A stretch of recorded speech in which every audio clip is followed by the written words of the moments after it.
Mr. Paul Daniel, this Friday you will direct your first concert of the season. Will you please tell us something about it?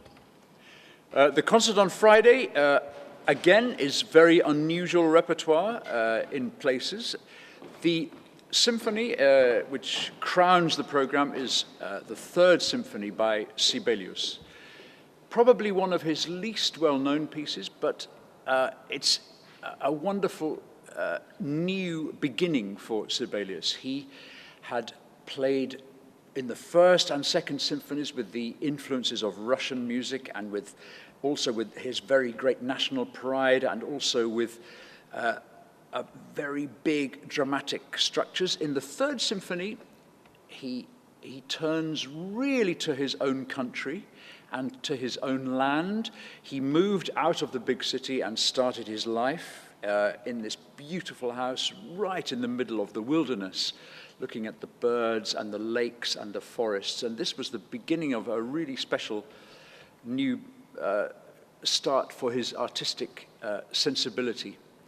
The symphony is 30 minutes long. It's 3 movements. It is very concise, and if you like, he finds a new simplicity, which is also has a new stature. He finds massive structures in very simple material, and creates, if you like, the beginning of a new epic for him, for Finland, for his sense of what his national music would be. It's a fantastic symphony. In the first part, we play a little game with the idea of Polish music. Polish music is, of course, full of dances and full of very great national styles, just like Sibelius. But we contrast 2 composers who have a lot to do with their own country, but whose music is completely different. The Concerto is by Chopin, perhaps one of the most famous Polish composers from the 19th century, the most famous composer from the 19th century in Poland. His first piano concerto played by Nicholas Angelich, and this music is full of mazurkas and polonaises and a very great lyrical music that only Chopin could write. I'm delighted that Nicolas is coming here. He's one of the great interpreters of Chopin, as well as, of course, a lot of other great concertos. But this is a very special visit from Nicolas to Santiago, and of course to Coruña on Saturday. The beginning of the program, a 20th century Polish composer, Lutoslawski. Lutoslawski represents a completely different time in Polish music. He started his own life as a composer, learning Polish national music and folk music, and studying with the great composers in the 20th century of Polish folk music. He wrote a lot of music which was inspired by his own country's folk music. For example, the Concerto for Orchestra.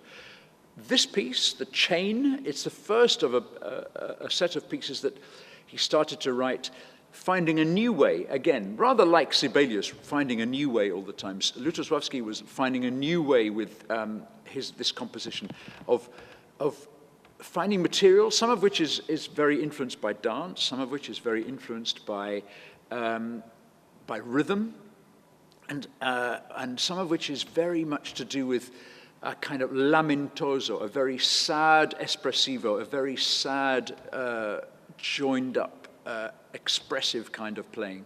And all of this is concentrated into a short piece. This piece called Chain is only 10 minutes long. It's like an ouverture for the concert.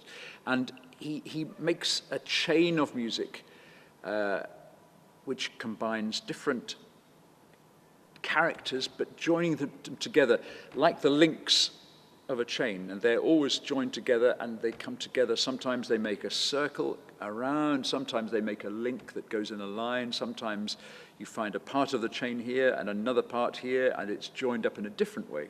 So it's fascinating music. And I think a program full of very great contrasts. And before the concert, you will talk to the audience. We try to join with our audience as much as possible, of course. We talk before the concert to them in a series of conversations, conversando con, and I will be talking about this program in more detail before the concert in the Sala Mozart. I think it's very, very important to be not just inspired by the music, but to be really inspired by the ideas behind the music. Sometimes the composer's own ideas, sometimes the ideas that we have as musicians, that the experiences we've had during the week of rehearsals. All of this comes together in a really nice way when we can talk to the public. And they ask us questions, so please, people should come as much as possible to listen. I suppose you are proud of the orchestra because of the success in Castilla y León. We had a great tour in the last 2 weeks, very busy tour. We took the orchestra to 4 different cities in Castilla y León. First of all, to León, a concert in León, and then 2 concerts in Pamplona, and then another concert in Santander, and finally in Burgos. This was a really special tour to show off our orchestra from Galicia to these great cities, to play a world premiere by Montalbetti, inspired by the Camino, and to have performances of the Emperor Concerto as well. So it was a very, very important time for the orchestra. We love to play in our auditorio here in Santiago, but the most important thing is that we play to as many different audiences as possible. We play many times in Galicia, in Vigo, here, in Ferrol, and so on and so on. And of course, A Coruña on Saturday night with this same program. But this time we were outside Galicia. It was very good. Thank you very much for your time, Paul. Thank you very much.